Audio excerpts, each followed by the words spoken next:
kepada Ibu Lilis.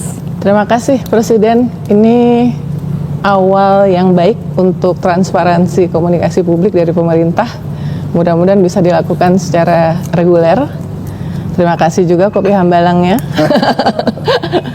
Ya, ini karena tadi kesadaran bahwa saya ini alpa, saya ini ya kan 5 bulan ini saya ini kurang komunikatif. Ya. Baru saya sekarang oh iya ya.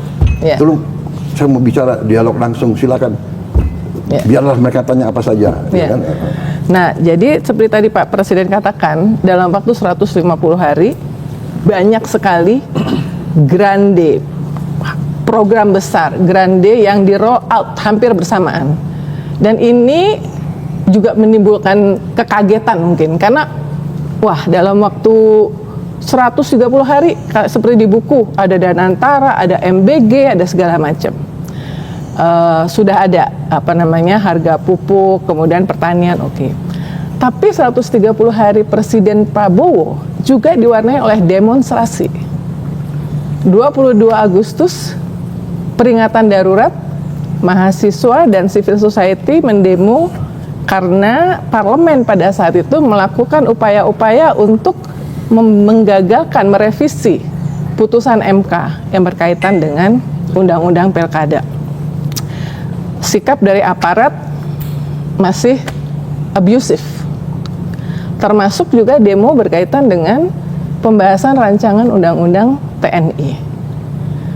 Jadi pertanyaan saya Pak, satu, bagaimana Presiden melihat demo mahasiswa dan civil society dan penanganan oleh aparat yang masih abusif, jelas-jelas bahkan petugas medis aja kena kasus kekerasan, ambulans dibelokkan ke Polres, ya, terutama yang belum lama ini ya, yang RUU TNI.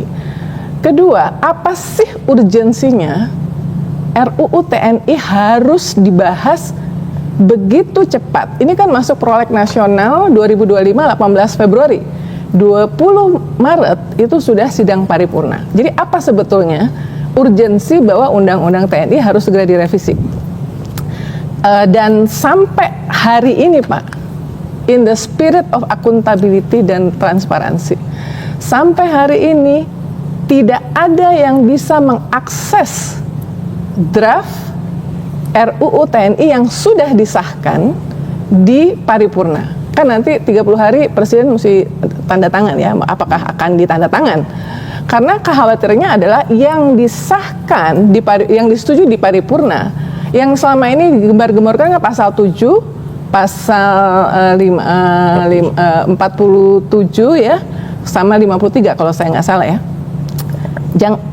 Rakyat juga khawatir jangan-jangan nanti yang ditandatangan sama Presiden berbeda, seperti waktu kasus Undang-Undang Cipta Kerja.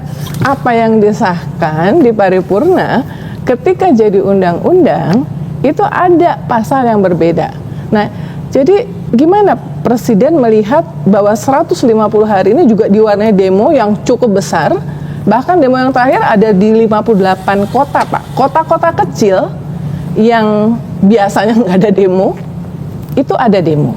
Kedua, apa urgensi mempercepat? Kenapa tidak rancangan undang-undang perampasan aset misalnya? Karena Presiden sangat concern terhadap korupsi. Di buku Bapak Gagasan Prabowo halaman 195-196, Bapak mengatakan bahwa setiap negara yang tidak mampu mengatasi korupsi di pemerintahannya, negara itu akan bubar. Nah, ini kan ada yang urgent sebetulnya, dan Bapak selalu di pidato mengatakan itu. Mungkin itu yang ingin saya tanyakan, Pak. Baik, ya. Masalah demo adalah biasa. Dalam negara sebesar kita, kan kita sudah sepakat berdemokrasi. Orang berdemo itu dijamin oleh Undang-Undang Dasar. Hak berkumpul, hak berserikat dan sebagainya. Jadi itu menurut saya biasa. Kalau ada abusive, ya kita harus investigasi dan kita harus proses secara hukum kalau abusive. Tapi Mbak Uni harus tahu, coba perhatikan. coba perhatikan secara objektif ya, kita jujur ya. Apakah demo-demo itu murni atau ada yang bayar? Harus objektif dong. Iya kan? Pertama, ada demo melawan efisiensi. Demo katanya dana pendidikan akan dikurangi. Demo, jadi harus objektif. Kita juga, kita bukan anak kecil, Mbak Uni, ya kan? Kita hormati hak untuk berdemo, asal demonya damai, tidak mau menyulut kerusuhan. Nah, kalau bakar-bakar ban itu bukan damai. Dan kenapa abusif? Kita punya pengalaman. Saya mantan petugas keamanan juga.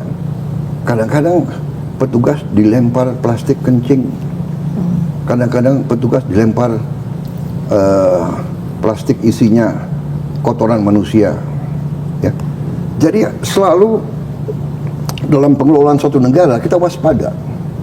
Apakah ada kelompok-kelompok atau kekuatan-kekuatan asing yang ingin adu domba? Ini berlaku lazim. Data-data keluar sekarang. Pemerintah Trump membubarkan USAID, dan di situ ketemu bukti-bukti bahwa USAID membiayai banyak LSM di mana-mana. Bahkan ini kan keluar semua. It's public knowledge, Mbak Uni. Ya. Jadi saya mengajak kita berpikir dengan jernih, ya kan? Demo itu hak, tapi juga kalau demo dibuat untuk menimbulkan kekacauan dan kerusuhan, ini menurut saya adalah melawan kepentingan nasional dan melawan kepentingan rakyat. Demo kenapa?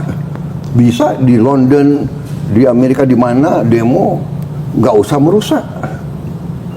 merusak pagar, nggak usah merusak apa itu stasiun bis, terminal bis. Ini kan uang rakyat. Boleh demo di kampus, tapi jangan merusak fakultas. Ini uang rakyat. Ya. Jadi dan Mbak Uni perhatikan nggak?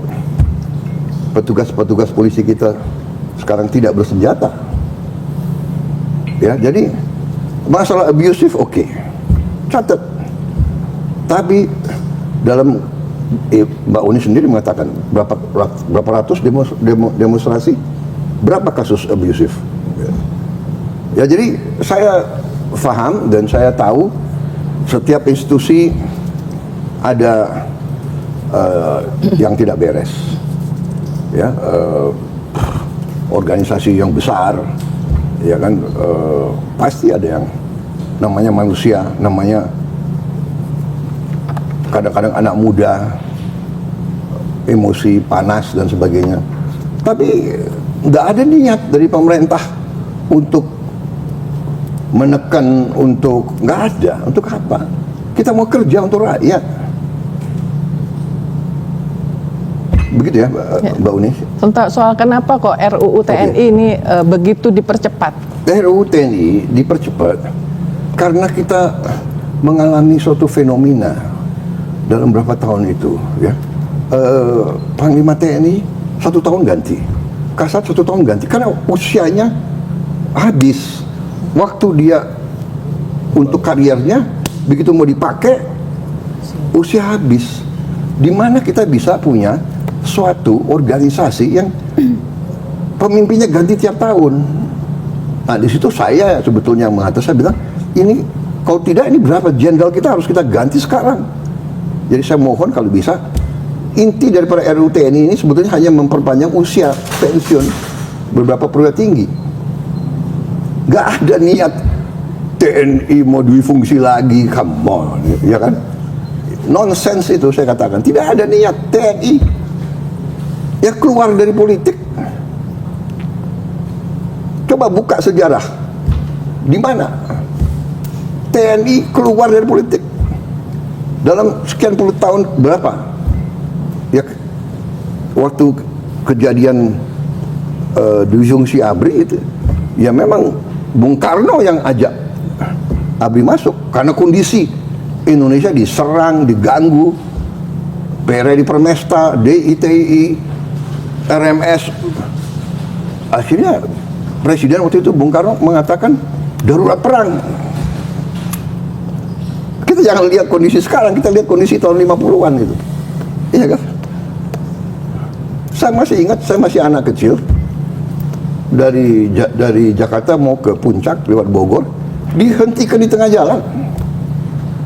Di jalan ke Puncak itu DI rambut gondrong di pinggir jalan. Dihentikan. Ya mereka minta makan, minta ini. Jadi kondisi zaman berbeda-beda ya. Jadi menurut saya undang-undang TNI itu is a non-issue. Nggak ada niat. Semua pejabat tentara yang akan masuk jabatan-jabatan sipil pensiun dini. Hanya ada beberapa lembaga yang memang diizinkan. 14 itu. Intelligence, bencana alam, Basarnas, ini dari dulu kan ini hanya mengformalkan. Kemudian apa ya katanya kejaksaan, kenapa? Ya kejaksaan ada jaksa apa pidana militer. Kemudian hakim agung, ada hakim agung ya kan? Kamar militer, dan kalau dilihat semua itu ada reasoningnya. Jadi menurut saya it's non issue, itu rakyat juga tahu kok bahwa. Tapi transparansi proses pembahasannya juga akan dipersoalkan. Itu yang memicu demo sebetulnya, Pak. Selain konten ya, selain konten yang dikhawatirkan bahwa ini kita mengarah ke militarisme, negara militarisme, ada kotor-kotor lagi kayak zaman Orde Baru. Ya sudahlah, ya. Gak ada itu. Ya. Okay. Gak ada militarisme apa, ya kan? Militarisme apa? Kenapa orang nggak ribut kalau Thailand itu kudeta berkali-kali kok? Kenapa nggak? Anda ngerti? Nggak ada itu. Militarisme apa? Jadi, saudara, kalau Anda tanya secara objektif ya, bikin survei, tanya rakyat, lembaga mana yang paling dipercaya oleh rakyat? Jangan elit intelektual di Jakarta yang punya akses, yang ya kan, yang banyak punya pandangan-pandangan tertentu gitu ya. Menurut saya bias gitu loh, selalu memandang dengan sakwa sangka, dengan curiga gitu. Memang TNI sih Pak, selama ini survei-survei mengatakan TNI. Cuman ada alasannya kenapa TNI itu nomor 1. Karena sejak reformasi TNI itu kembali ke barak. Itu dan kemudian lahir dari rahim rakyat. Jadi image itu yang membuat TNI itu selalu nomor 1 di survei. Nah, dikhawatirkan kalau misalnya makin banyak. Mbak Uni, yang bawa kembali ke barak siapa? Saya mau tanya. Reformasi. Yang bawa kembali TNI ke barak itu siapa? Pemimpin TNI sendiri. Ya. Ya. Ya. Oke. Kita sadar waktu itu, Pak Wiranto, Pak Yudhoyono, ya kan, Agus Wiradikusuma, termasuk saya yang dorong. Saya pertama di dalam TNI yang mengatakan civilian supremacy. Saya tunduk dan saya buktikan bahwa saya tunduk kepada pemimpin sipil. Saya diberhentikan oleh Pak Habibie, siap. Pada saya pegang pasukan terbanyak. Jadi jangan salah, jangan selalu pakai narasi yang selalu, ya kan?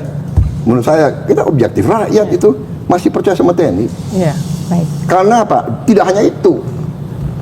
Kalau ada bencana alam, siapa yang pertama kali? TNI. Kalau ada ribuan orang mayat waktu di Aceh, siapa yang angkat? Jadi kita harus objektif yang benar. Siapa yang jaga republik ini? Malam Natal, tahun baru, ya kan? Lebaran, mudik, TNI, Polri, ada kekurangan, ada unsur-unsur yang ya semua lembaga kita Ya. ada hal-hal yang tidak baik. Ini tanggung jawab kita bersama. Mari kita perbaiki. Saya tegas terus di TNI, di Polri, beresin, bersihkan diri kalian Baik. sebelum nanti saya ambil tindakan atas nama sebagai mandataris rakyat. Ya. Baik.